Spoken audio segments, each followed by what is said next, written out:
Bem-vindos a mais um Guento do Ogro, a sua dose quinzenal de história. Hoje eu, Elbio Quinta, falarei com vocês sobre propaganda nazista.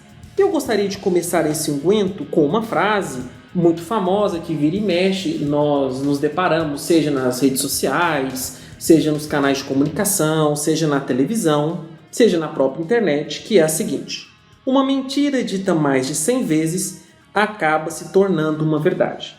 Essa frase é atribuída, e não se há comprovação se foi realmente dita ou só repassada, ou só traduzida, a Joseph Goebbels, ministro de propaganda nazista. E essa frase é utilizada justamente para representar o ideal de propaganda para os nazistas. E com base nela, eu acredito ser interessante a gente levantar a pergunta: mas afinal, o que é propaganda nazista?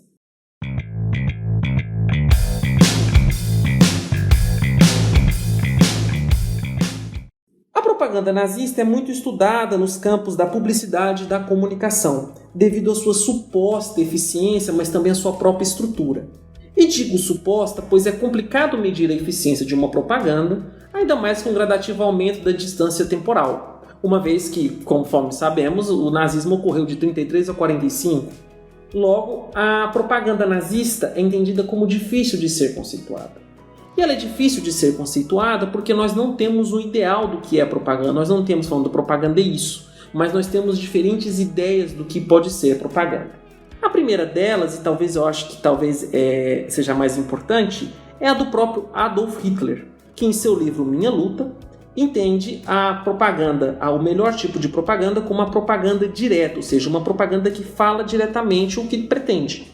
Uma vez que, para Hitler, a propaganda teria como função central arregimentar adeptos às fileiras do partido.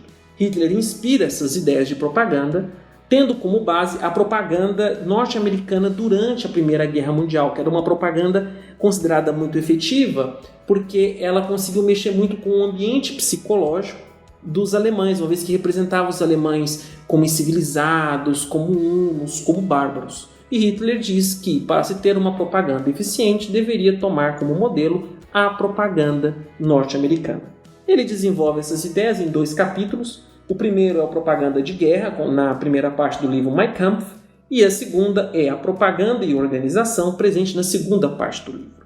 A segunda ideia é a do próprio Joseph Goebbels, onde este, ao contrário de Hitler, faz a defesa de uma propaganda indireta, transvestida de entretenimento, ou seja, era um entretenimento que nas suas entranhas, no seu cerne, no seu núcleo, seria uma propaganda.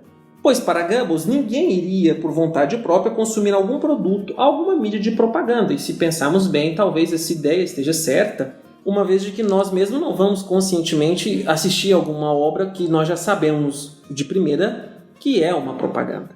Com isso, podemos ver que a segunda perspectiva, que é a perspectiva de Goebbels, ou seja, de uma propaganda indireta, se fez mais presente nas produções artísticas da Alemanha.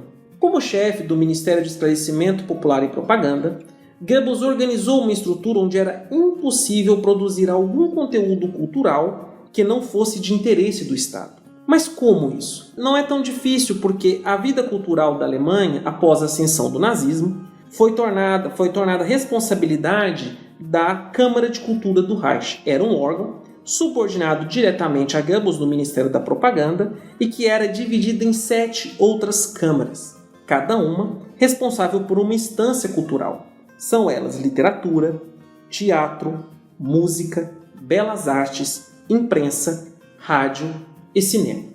E para entendermos melhor como funcionava esse ambiente institucional da propaganda dentro dessas câmaras de cultura, vamos pegar, por exemplo, a indústria de filmes, para entendermos melhor.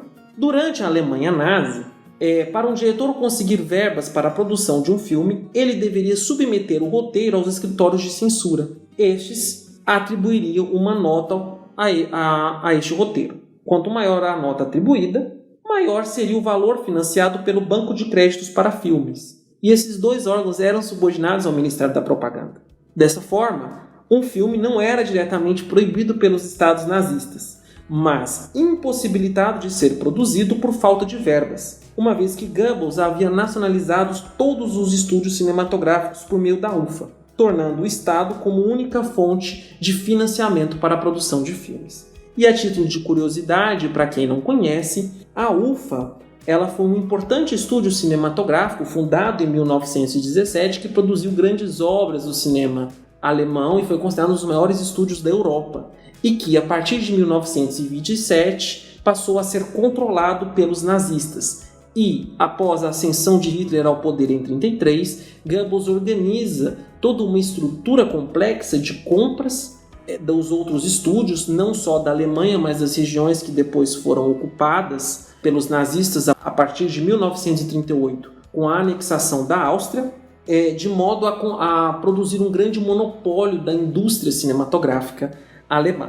Por fim, com base nisso tudo que nós estamos conversando, podemos ter uma ideia do amplo espectro da propaganda nazista. Ou seja, não era uma ideia homogênea como a gente normalmente tende a perceber, mas um espaço de conflitos, conforme podemos identificar na literatura estrangeira sobre o tema, como David Werk, Henry Leiser, Jean-Marie Domenach, Serge Chacotini, Wagner Pinheiro Pereira, entre outros. Assim, para encerrarmos o nosso unguento de hoje, eu deixo uma dica cultural para vocês, onde eu cito 2 filmes que acredito expressarem muito bem esse conflito que envolve o conceito de propaganda para os nazistas. São 2 filmes e ambos disponíveis no YouTube. O primeiro é O Eterno Judeu, dirigido por Fritz Hippler. Este é um documentário que procura associar diretamente os judeus a uma praga a ser exterminada, e ele constrói isso fazendo uma associação entre os judeus e os insetos, entre baratas,